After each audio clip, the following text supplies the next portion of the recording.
자, 이런 질문을 한번 던져봅시다. 프랑스는 분명 로마의 한 지방에 불과했는데 도대체 언제부터 지금의 프랑스를 프랑스의 땅이라고 생각을 했을까? 프랑스라는 나라는 도대체 언제 어떻게 시작되었을까? 오늘 소개할 9세기 프랑스에서 일어난 10가지 사건들 속에 그 정답이 숨어 있습니다.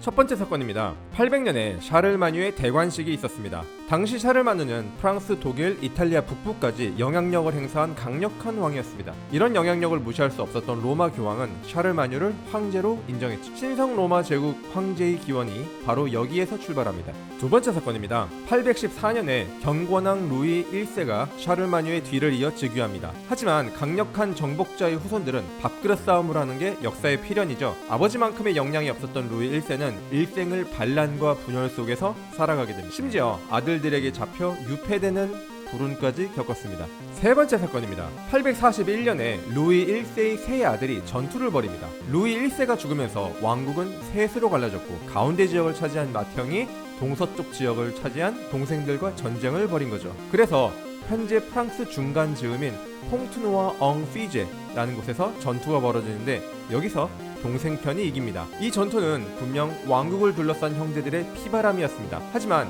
멀리서 보면 현재 프랑스 지역만을 중심으로 하는 정치 체제가 조금씩 그 모습을 드러내고 있었다.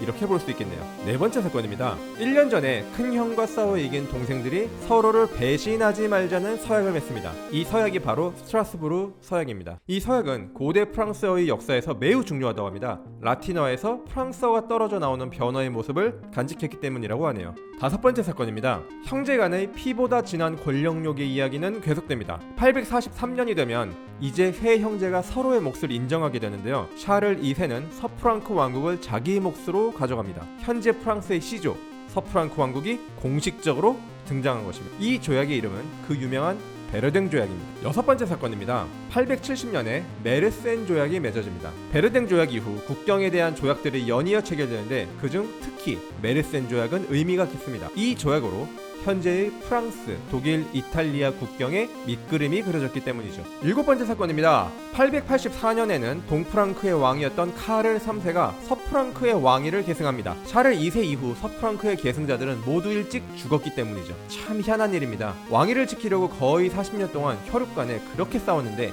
이렇게 허무하게 왕위가 넘어갔습니다. 여덟 번째 사건입니다. 이번 사건은 프랑스인이 아니라 북쪽의 바이킹족에 의해 시작됐습니다. 바이킹은 이미 9세기 내내 프랑스는 물론이고 유럽 전역을 휩쓸었습니다. 심지어 한 나라의 왕조까지 바꿔버릴 정도로 무시무시한 임팩트를 보여줬죠. 그 바이킹이 885년 겨울에 파리로 쳐들어왔습니다. 결과는 어땠을까요? 886년 봄까지 시테섬에서 존버한 파리가 결국 승리했습니다. 이 승리로 파리는 한 사람에게 열광했고 프랑스 역사에는 한 획이 그어졌습니다. 아홉 번째 사건입니다. 888년에 영웅적인 활약을 펼쳤던 한 백작이 서프랑크의 왕위에 오릅니다. 당시 왕이 되기 위해선 혈통과 귀족들의 승인이라는 두 가지 조건이 필요했습니다. 모계 쪽 혈통이 샤를마뉴와 맞닿아있던 이 백작은 서프랑크 귀족들의 인기도 한 몸에 받아 즉위할 수 있었죠. 이 사람이 바로 파리의 백작 웨드였습니다. 참고로 원래 왕이었던 동프랑크의 카르 3세는 인기도 없고 권력 다툼에도 밀려버렸습니다. 마지막 10번째 사건입니다. 898년에는 웨드가 죽고 샤를 3세가 즉위합니다. 방금 왕이 되기 위한 두 가지 조건,